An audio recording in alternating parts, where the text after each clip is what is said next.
안녕하세요. 예, 반갑습니다. 말씀과 함께하는 수요일입니다.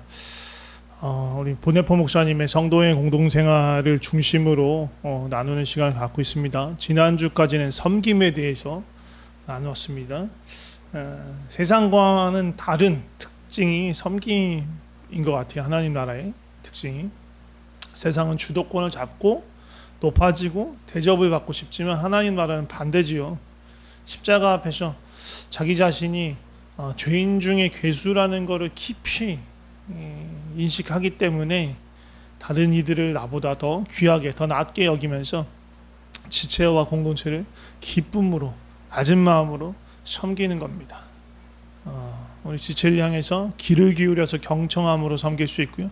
또 자기의 유익이나 편안함을 찾지 않고 헌신적으로 돕고 또 서로를 용서하고 있는 그대로 용납함으로 서로를 섬기는 거고요. 그리고 그 모든 것에 더하여서 진리의 말씀으로 서로를 세우고 서로를 섬기게 됩니다. 오늘부터는요, 죄 고백과 성만찬에 대해서 나누려고 합니다. 근데 도대체 왜 죄 고백은 죄 고백이고 성만찬은 성만찬이지 왜 이걸 두 개를 함께 다루느냐? 사실은요, 죄 고백은 성만찬하고 떼어놓을 수 없는 거예요. 첫 번째로는 성만찬을 할 때 무엇을 요구하냐면 주님의 몸과 피에 참여하는 자에게 스스로 부정하지 않은지 돌아보라고 말씀하십니다. 부정한 채로 주의 몸에 주의 피에 참여할 수 없기 때문이에요. 그리고 또 한 가지는 요한복음 13장에 보면 다른 공간복음하고 좀 다르게 예수님의 그 십자가 전에 순환전의 마지막 만찬에 대해서 그리는데 그때 중심적으로 다루는 내용이 죄 용서입니다. 그러니까 요한복음 13장에 이 주로 딱 나오는 내용, 인상적인 내용이 뭐냐면 세족식이에요. 세족식. 제자들의 발을 씻기는 것. 이 행위는요, 1차적인 것, 눈에 딱 그냥 들어오는 것, 눈에 딱 보이는 건 뭐냐면 겸손하게 낮아져서 지체를 형제를 섬기는 그 섬김과 연관이 있죠. 근데 거기에만 머물지 않습니다. 이 베드로와의 대화를 예수님과 베드로와의 대화를 잘 살펴보면 되는데 처음에 베드로가 스승님이 주님께서 제 발을 씻긴다니 그건 말이 안 된다고 이렇게 뭐라고 하십니까? 예수님이 내가 네 발을 씻기지 않으면 너와 내가 상관이 없다라고 말씀하세요. 그러니까 또 베드로가 뭐라 그래요? 그러면 온몸을 씻겨주십시오. 그렇게 얘기해요. 그러니까 예수님 뭐라고 말씀하시냐면 목욕한 자는 발만 씻으면 된다라고 하세요. 그러니까 이 의미는 전신 목욕에 관한 것이 아니라 예수님을 믿음으로 그 보혈의 능력과 은혜로 말미암아서 죄에서 의로 옮기금 받은 것이 목욕한 것, 전신을 목욕한 것을 나타내는 것이고요. 그 발을 씻겨야 한다는 것은 그럼에도 불구하고 죄된 습성으로 인해서 또다시 범죄하면서 넘어지니까 그렇게 죄를 범할 때마다 그 날마다의 죄를 발 씻듯이 씻어내야 한다는 걸 말씀하는 거예요. 그러면서 예수님은 뭐라고 말씀하시냐면 그냥 예수님이 제자들의 발 씻겼으니 나에게 와서 죄를 고백하고 그 발을 매일 씻기는 것만 말씀하시는 것이 아니고 예수님이 뭐라고 하면 제자들에게도 이렇게 말씀하시죠. 내가 주와 선생이 되어서 너희 발을 씻었으니 너희도 서로의 발을 씻어주는 것이 옳다라고 얘기하시죠. 이거 역시 마찬가지예요. 1차적으로는 겸손하게 낮아져서 서로를 섬기라는 뜻입니다. 근데 거기에만 머무는 것이 아니죠. 예수님이 그러하셨듯이 서로가 매일매일 범하는 그러한 죄들에 대해서 용서하여 주어야 한다. 서로의 죄의 짐을 풀어주어야 한다라고 명령하시는 거예요. 이게 바로 성만찬에 있어서 아주 중요한 의미. 서로의 죄를 고백하고 서로의 죄를 용서하면서 주님의 몸, 주님의 피, 그 떡과 잔에 참여해서 한 몸을 이루는 것. 이게 예수 그리스도의 몸과 피를 기념하는 거예요. 그냥 기억하고 마는 게 아니고 그냥 빵 몇 조각 먹고 그냥 포도주 그거 한 모금 마시는 그게 중요한 게 아니에요. 서로를 용서함으로써 그리스도의 몸 안에서 하나가 되어서 연합하는 것. 그게 중요한 거죠. 보네포 목사님은 이 죄 고백에 대한 이야기를 하면서 공동체 두 개를 비교하여 보여줍니다. 첫 번째 공동체는요, 의인의 공동체예요. 다른 공동체 하나는 죄인의 공동체입니다. 의인의 공동체는요, 의롭지 못한 죄인 된 자격이 아니라 의로운 성도 된 자격으로 의로운 자로서 공동체를 구성하고 공동체를 누리려는 그런 곳이에요. 어떤 의미로는 맞는 말이긴 한데요. 이게 미묘한 차이가 있죠. 생각해 봐야 될 부분이 있어요. 그러니까 의로운 의인의 공동체라는 건 실제적으로 의인이 아니라 스스로를 의롭다 여기는 의인으로 여기는 공동체. 그렇기 때문에 의인이어야만 참여의 자격이 되는 공동체를 말하는 거예요. 그리고 이런 공동체의 문제점이 뭐예요? 죄인이 들어설 자리가 없어요. 뿐만 아니라 스스로 죄를 범하지 않고 의로워. 그렇게 계속 우리가 평생도록 그렇게 의로운 상태로 살면 상관이 없습니다. 아주 사소한 죄라도 범하면 공동체원의 자격을 잃어버리는 거예요. 그러니까 어떻게 해요? 그것을 드러내지 않는 거죠. 숨기는 거예요. 근데 문제는 이 숨겨진 죄, 은밀한 죄에 있습니다. 은밀한 죄는요, 분리와 소외를 만들어요. 왜? 내가 그 부분에 대해서 오픈하지 않기 때문에 형제가 침범할 수 없는 나만의 영역을 만드는 거예요. 들어올 수 없는 영역. 그러니까 나를 완전히 오픈해서 공동체의 다른 지체에게 나를 맡길 수 없게 되는 거죠.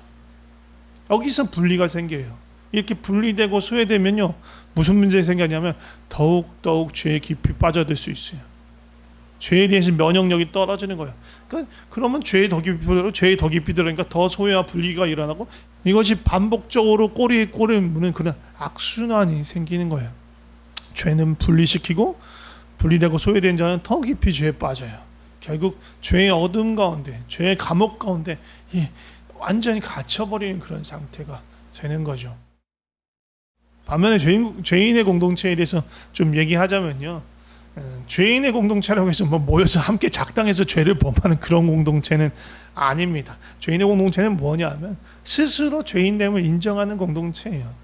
의인인 척 가면을 쓰지 않고 하나님 앞에 또 지체들 앞에 겸손하게 나의 죄인된 존재를 드러내는 거예요. 그럴 때 사실은 복음이 온전히 선포되고 또 그 복음이 어떻게 보면 실제적으로 경험할 수 있게 되는 거냐. 왜냐하면 복음은요, 두 가지 중요한 측면을 갖고 있는데, 하나는 뭐냐면요, 복음은요 무조건 우리를 옳다고 말하지 않아요. 무조건 우리를 받아주지 않아요. 복음의 제일 첫 번째 되는 측면은 뭐냐면 진리로, 거룩함으로 우리가 죄인이라는 걸 밝히는 거예요. 우리는 도저히 우리가 가진 어떠한 것은 도저히 하나님께 갈 수 없는, 도저히 선을 행할 수 없는, 선에 대해서, 의에 대해서 처참하게 불가능한, 무능력한 우리를 보여주는 거예요. 그게 첫 번째예요. 두 번째가 중요한데, 그 두 번째가 무엇이냐면, 그럼에도 불구하고, 우리가 그렇게 연약하고 죄인 되었음에도 불구하고 우리를 찾아오시는, 우리를 건지시기 위해서 찾아오시는, 우리를 사랑하시는 그 하나님의 긍휼입니다. 이 두 개가 이 복음의 두 날개예요. 우리 다 알다시피 예수님은 의인을 찾으러 오신 것이 아니라 죄인을 찾으러 오셨어요. 스스로 의롭다 여기는 바리새인들이 아니고요, 자신의 죄로 인해서 가슴을 치며 아파하는 죄인들 가운데 그들과 함께 거하셨어요. 예수님은 그래서 제자들에게 부탁합니다. 두 가지를 부탁하는데, 두 가지를 부탁하면서 두 가지의 권세를 준데 뭐냐면, 첫 번째가 서로의 죄 고백을 듣는 권세, 들어줄 수 있는 권세고, 다른 하나는 그런 고백한 죄를 용서하는 권세. 우리는 그리스도의 지체이자 하나님의 형상인 형제를 찾아가서 죄를 고백합니다. 그때 우리는 예수님을, 하나님을 만나게 되는 거예요. 형제를 통해서. 그래서 형제에게 고백하지만 실제로 하나님께 고백하는 것과 다름이 없습니다. 또 우리가 예수 그리스도의 이름으로 형제를 용서하는 것은 내 입술로 이렇게 용서함을 나타내고 선포하지만 나를 통해서 예수님의 용서가 형제에게 나타나도록 하는 거예요. 우리가 서로에게 형제에게 찾아가 죄를 고백하게 되면요, 더 이상 은밀한 죄, 고백하지 않은 죄, 숨겨둔 죄로 인한 어둠의 장벽, 어둠의 감옥은 우리를 더 이상 가둘 수 없게 돼요. 또 죄로 인해서 분리되고 소외되었던 관계가 회복되고 그 공동체가 다시 그리스도의 은혜 안에서 하나됨을 이루게 되는 거예요. 그러니까 분리되고 소외돼서 더 깊은 죄의 구렁텅이에 빠지는 그런 악순환에서 나올 수 있게 되는 거예요. 형제들 앞에서 고백한 죄는요, 더 이상 숨겨진 것이 아닙니다. 그리스도의 은혜의 빛 가운데 드러났기 때문에 그 죄는요, 더 이상 아무런 능력이 없어요. 공동체를 찢을 수도 없고 그 사람을 죄로 묶어둘 수도 없어요. 그런데요, 이렇게 죄를 고백하는 게 쉬운 일일까요? 아니요. 너무너무 어렵습니다. 너무너무 부끄럽고 수치스러운 일입니다. 그렇게 수치스럽기 때문에, 너무 부끄럽기 때문에 사실 그 수치 너머에 있는 영광, 그리고 회복에 대한 약속, 평안에 대한 약속을 보지 못할 때가 많아요. 그래서 이 수치스러움 때문에 고백하지 못하니까 다시금 그 죄의 감옥 안에 갇혀서 헤어나지 못하는 거죠. 그러나 가장 수치스러웠던 분, 자신의 죄가 아니라, 자신의 잘못이 아니라 우리의 모든 수치를 짊어지고 십자가에 달리신 분이 있습니다. 바로 예수님이에요. 우리의 수치를 담당하신 그 예수님을 바라보면서 내가 감당해야 되는 이 수치를 무릅쓰고 내가 형제를 찾아가, 지체를 찾아가 고백한다면 오히려 그때 우리는 바로 예수님 달리신 그 십자가 앞에 나아가는 거예요. 그리고 거기서 그 십자가 앞에서, 그 십자가 위에서 우리의 교만과 자아가, 그리고 우리의 죄가 무력화되는 거예요. 우리가 십자가에 달릴 때, 예수님과 함께 그 십자가에 달릴 때 그렇게 될 수 있어요. 이게 언제 일어나냐고? 우리가 형제에게, 지체에게 죄를 고백할 때. 우리는요, 예수 그리스도의 십자가의 은혜로 용서받은 죄인이에요. 의롭다 칭함을 받는 죄인이에요. 그렇기 때문에 의인의 가면을 쓰고 모이는 것이 아니라 죄인이지만 예수 그리스도 의지하는 예수님의 옷을 입고 공동체를 이루는 거예요. 오히려 스스로 볼 때 난 깨끗해, 나는 완벽해, 그렇게 만나는 게 아니라 우리 너무너무 부족하다는 걸 잘 인식하고 있어요. 그럼에도 불구하고 하나님께서 우리를 의롭다 봐주심에, 의롭다 인정하심에 감사함으로 나아가는 거예요. 우리는 의롭기 때문에 모일 수 있는 게 아니에요. 하나님을 이룰 수 있는 게 아니에요. 죄인이지만 그리스도의 용서하심이 있기 때문에, 또 나를 통해서, 형제를 통해서 그 용서를 경험하기 때문에 우리가 하나를 이룰 수 있는 거예요.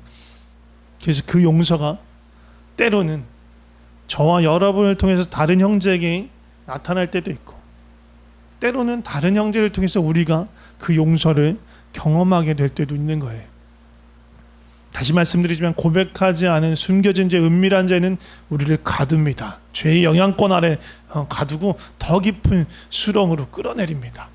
그렇지만 그 죄를 고백할 때 그 모든 죄의 멍에는 끊어지고 우리는 우리를 위해서 죄와 수치를 담당하신 그 예수 그리스도의 십자가 앞에 서게 되고, 거기서 우리의 죄와 교만과 자아가 주님과 함께 그 십자가에 매달려 죽는 그 죽음의 경험을 하게 되는 것입니다. 우리 함께 서로 사랑합시다. 죄인이 아닌 척하지 말고, 가면 쓰지 말고, 언제나 우리가 은혜가 필요한 죄인인 것을 인정하면서 그 주님의 은혜를 구하고, 우리가 그 주님의 은혜와 용서를 경험했기 때문에 서로에게 용서를 구하고 또 서로를 용서해주며 겸손하게 주님 달리신, 우리의 모든 수치와 죄를 짊어지고 달리신 그 십자가 앞에 나아가길 소망합니다. 제가 기도하고 마치겠습니다. 하나님, 우린 죄인입니다. 연약한 죄인입니다. 부정한 죄인입니다. 우리 스스로는 이 죄의 굴레에서, 이 죄의 구렁텅이에서, 이 죄의 멍에서 도저히 벗어날 수 없는, 가망 없는 죄인들입니다. 그럼에도 불구하고 주께서 우리를 그 그리스도의 그 십자가 보혈의 은혜로 우리를 건지시고 살리셨습니다. 우리가 스스로 의롭다 여기지 않게 하여 주시옵소서. 죄인임에도 불구하고 우리를 의롭다 여겨주시는 주님께 늘 감사한 마음으로 나아가게 하여 주시옵소서. 그렇기 때문에 공동체 안에서, 주의 몸된 공동체 안에서 죄를 고백하는 거에 두려워하지 않게 하시고, 또 누군가 죄를 고백한다면 정말 주님의 용서, 주님께서 나를 용서하셨듯이 형제를 향해서 용서할 수 있는 그 용서의 마음을 우리가 갖게 하여 주시옵소서. 죄는 우리를, 특별히 고백하지 않은 그 은밀한 죄는 우리를 얽어매지만, 우리가 고백하고 빛 가운데 나갈 때 주님의 은혜는, 주님의 사랑은, 주님의 십자가는 우리를 자유케 하십니다. 우리가 날마다 주님의 십자가에서 죄와 또 교만과 우리의 자아가 죽는 경험을 하게 하시고, 주님의 부활과 더불어 새 생명으로 일어나게 하여 주시옵소서. 오늘 마닐라 평강교회가 더욱더욱 그 주님의 십자가 은혜 안에서 죄인이지만 용서받은 죄인으로서 더 깊이 연합하고 하나를 이루는 주의 몸이 되게 하여 주시옵소서. 주님 감사합니다. 예수님의 이름으로 기도드립니다. 아멘.